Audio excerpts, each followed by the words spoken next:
இன்றைக்கு பாஸ்கா காலத்தின் 4ஆம் வாரம் 27ஆம் தேதி சனிக்கிழமை.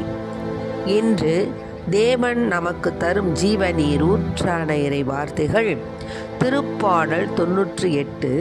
இறை வார்த்தைகள் 1-4 முடியும். நாம் அனைவரும் பாட வேண்டிய பதிலுரை பாடல். மாந்தர் அனைவரும் நம் கடவுள் அருளிய விடுதலையை கண்டனர். மாந்தர் அனைவரும் நம் கடவுள் அருளிய விடுதலையை கண்டனர். ஆண்டவருக்கு புதியதொரு பாடல் பாடுங்கள், ஏனெனில் அவர் வியத்தகு செயல்கள் புரிந்துள்ளார்.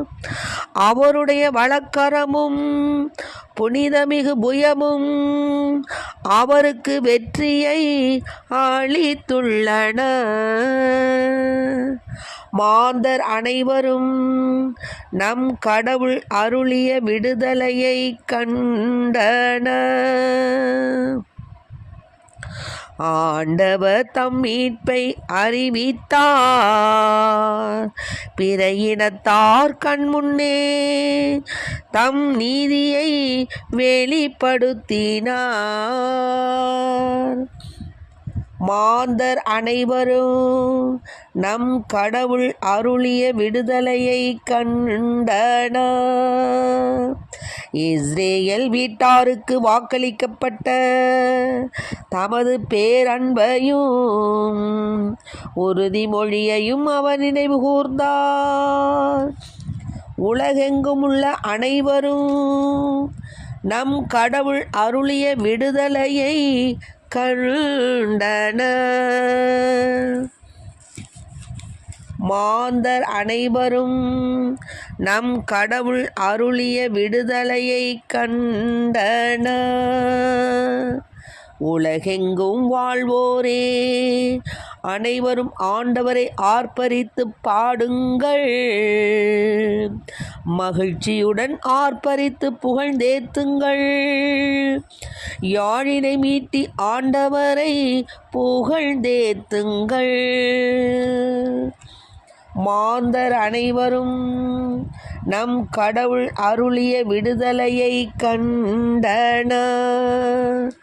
மாந்தர் அனைவரும் நம் கடவுள் அருளிய விடுதலையை கண்டனர்.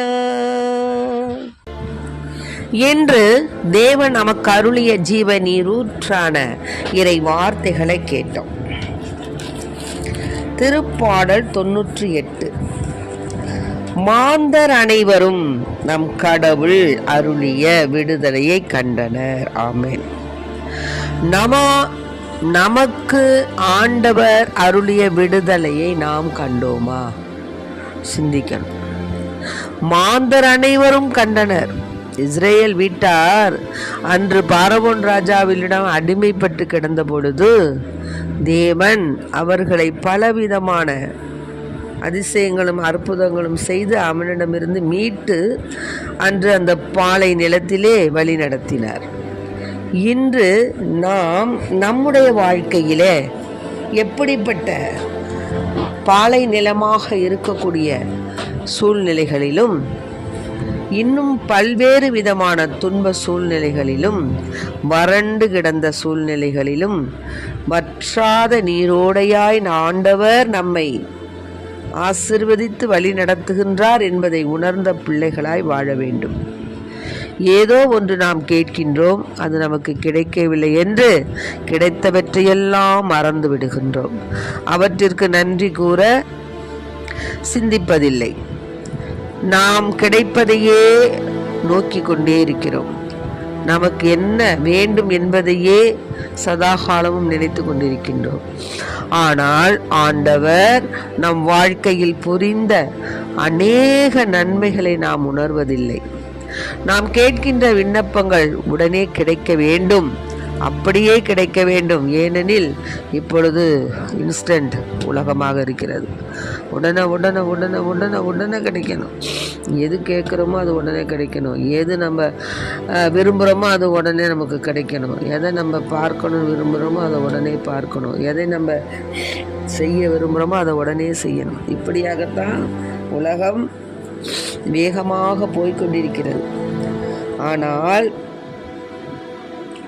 ஆண்டவர் நமக்கு செய்த வியத்தகு செயல்களை நாம் நினைத்து பார்ப்பதற்கு நேரமில்லை, காலமில்லை. அது தவறு. நமக்கு ஆண்டவர் நம்முடைய வாழ்க்கையில் இன்று நாம் உயிரோடு இருப்பதே அவருடைய ஆசீர்வாதம். எத்தனையோ பேர் நினச்சி பாருங்க, சுனாமிலையும் இந்த பயங்கரமான தொற்று நோய் வந்த காலத்திலையும் எவ்வளவோ பேர் நமக்கு தெரிந்தவர்கள் அநேகரை நாம் இழந்திருக்கின்றோம். ஏன் நம் குடும்பத்திலும் சரி, நம்முடைய உற்றார் பெற்றார் உறவினர்களையும் இழந்திருக்கிறோம். ஆனால் தேவன் நம்மை உயிரோடு இன்று வரை வைத்திருக்கிறார் என்றால் அவரது அரிய பெரிய இரக்கம் ஒன்றே. நாம் பல செய்திகளை கேட்கின்றோம். நம்மை சுற்றிலுமாக எத்தனையோ செய்திகளை கேட்கின்றோம்.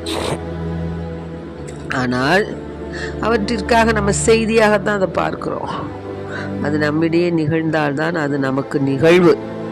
ஆனால் அத்தகைய நிகழ்வு நம்மிடையே நிகழாத வண்ணம் தேவன் நம்மை அவருடைய இரக்கம் என்ற வேலிக்குள் வைத்து பாதுகாக்கின்ற அந்த கிருபைக்கு நாம் நன்றி சொல்ல வேண்டும். அவருடைய கிருபை இல்லாமல் நாம் வாழவே முடியாது. உங்க கிருபை இல்லாம வாழ முடியாதையா, உங்க கிருபை இல்லாம வாழ தெரியாதையா. நான் நிற்பதும் உங்க கிருபைதான், நான் நிலைப்பதும் உங்க கிருபைதான், நான் நிற்பதும் நிலைப்பதும் உங்க கிருபைதானையா. முடியாதையா, வாழ தெரியாதையா, நீங்க இல்லாம முடியாதையா, வாழ தெரியாதையா. உங்க கிருபை இல்லாம வாழ முடியாதையா.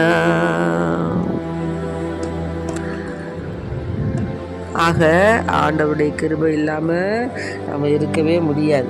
அதனால தான் அவர் செய்த வியத்தகு செயல்கள், அவருடைய வலக்கரமும் புனிதமிகு புயமும் அவருக்கு வெற்றியை அளித்துள்ளன. ஆண்டவர் தம் மீட்பை அறிவித்தார், பிற இனத்தார் கண்முன்னே தம் நீதியை வெளிப்படுத்தினார். இஸ்ரேல் வீட்டாருக்கு வாக்களிக்கப்பட்ட தமது பேரன்பையும் உறுதிமொழியும் அவர் நினைவு கூர்ந்தார். உலகெங்கும் உள்ள அனைவரும் நம் கடவுள் அருளிய விடுதலையை கண்டனர். ஆமேன். ஆக இஸ்ராயல் வீட்டாருக்கு எப்படிப்பட்ட விடுதலைகள் எல்லாம் தந்தார் ஆண்டவர். தொடக்க நூலில் பார்க்கிறோம். எவ்வளவோ அதிசயங்களும் அற்புதங்களும் செய்து இந்த விடுதலை பயண நூலையும் பார்க்கிறோம். எவ்வளவோ அதிசயங்கள், எவ்வளவோ அற்புதங்கள். ஆண்டவர் அந்த பார்வோன் மேலும் எகிப்தின் மேலும் இன்னும் ஒரு கொள்ளை நோயை வரச் செய்தார். அவன் மக்களை முற்றிலும் போக விடுவதோடு இங்கிருந்து அவர்களை துரத்தி விரட்டி விடுகின்ற அந்த நேரத்திலும் மக்கள் கேட்கும்படியே அறிவித்தார். என்ன அறிவித்தார்? ஒவ்வொருவனும் பார்வோனின் அலுவலர் முன்பும் குடிமக்களின் முன்பும் மிக பெரியவராக மோசே அந்த எகிப்து நாட்டில் பார்வோனின் அலுவலர் முன்பும் குடிமக்களின் முன்பும் மிக பெரியவராக திகழ்ந்தார். அவரை அப்படியாக திகழ வைத்து ஆண்டவர் அவர் மூலமாக தனது அதிசயங்களையும் அற்புதங்களையும் செய்தார். ஆண்டவர் கூறினார், நள்ளிரவு வேளையில் நானே எகிப்தின் நடுவே புறப்பட்டு செல்வேன். அப்போது எகிப்து நாட்டில் அரியணையில் வீட்டிருக்கும் பார்வோனின் தலைமகன் முதல் மாவரைக்கும் கற்களுக்கு பின் அமர்ந்திருக்க அடிமை பெண்ணின் தலைமகன் வரை உள்ள முதற்பேறு அனைத்தும் விலங்குகளின் ஆண்பால் தலையீற்று அனைத்தும் இறந்து விடுவர். இது விடுதலை பயண நூலில் 11வது இயலில் நான் சொல்லுவது 4வது வார்த்தை. இப்படியாக தேவன் அந்த மக்களை பாதுகாத்தார். ஆமென்.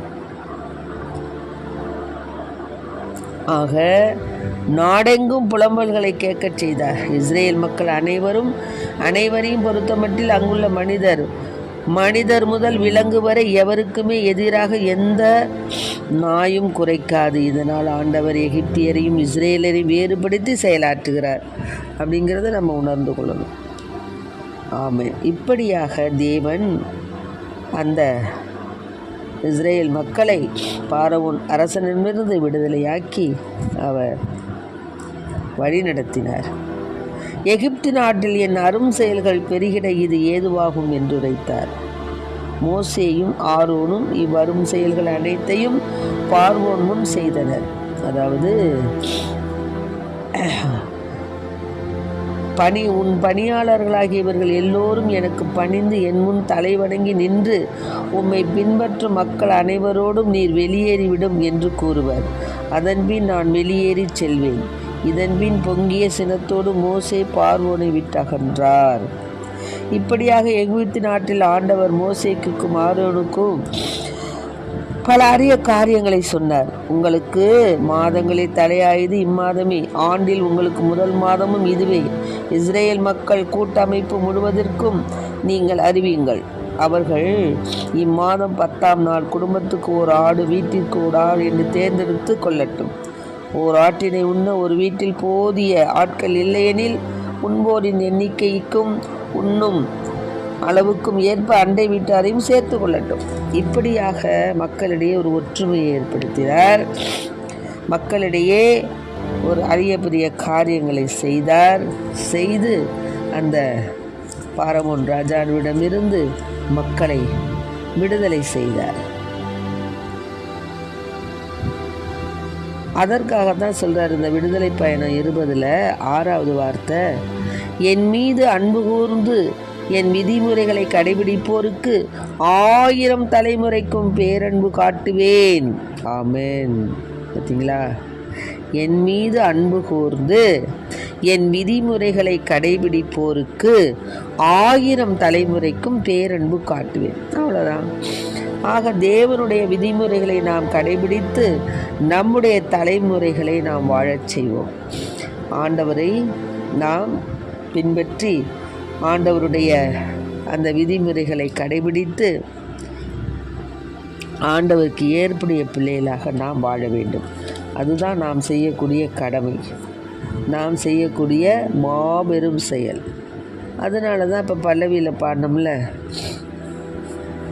மாந்தர் அனைவரும் ஆண்டவர் அருளிய விடுதலையை கண்டனர். எப்போ காண்பார்கள் அவர்கள்? தேவன் செய்த மாபெரும் அந்த விதிமுறைகளை கடைபிடித்து நடக்கும் பொழுது மாந்தர் அனைவரும் நம் கடவுள் அருளிய விடுதலையை காண்பார்கள். ஆகவே அன்பு பிள்ளைகளே, நம்முடைய வாழ்க்கையில் ஏற்படக்கூடிய துன்பங்கள், துயரங்கள், நோக்காடுகள், சாபங்கள், பாவங்கள், வேதனைகள் எல்லாவற்றையும் ஆண்டவர் பாதத்தில் சமர்ப்பித்து ஆண்டவருடைய விதிமுறைகளை நாம் கடைபிடித்து ஆண்டவர் அருளிய விடுதலையை நாம் காண்போம். ஆகவே நம் கண்முன்பாக விடுதலை இருக்கிறது. விடுதலைக்கு புறமான செயல்பாடுகளும் இருக்கின்றது. ஆகவே நாம் எதை நம் வாழ்வில் உடனே கடைபிடித்து நம்மையும் காத்து நம் தலைமுறைகளையும் காப்பாற்ற வேண்டும் என்ற உன்னத நோக்கோடு ஏதோ வருகிறோம், வாழ்கின்றோம், போகின்றோம் என்று எண்ணாது வாழ்வது ஒரு முறைதான். வாழ்க்கை வாழ்வது ஒரு முறை. நம் முன்னோர்கள் இறந்தனர். அவர்கள் நமக்கு அருளிய, நமக்கு விட்டு சென்ற அந்த உன்னத கடவுளுடைய பேரன்பில், தெய்வ பயத்தில் நாமும் வாழ்ந்து தேவனுக்கு ஏற்ற பிள்ளைகளாக வாழ்வோம். நம் தலைமுறைகளை பாதுகாப்போம். அத்தகைய வரத்தை ஆண்டவரிடம் கேட்போம். ஆமென்.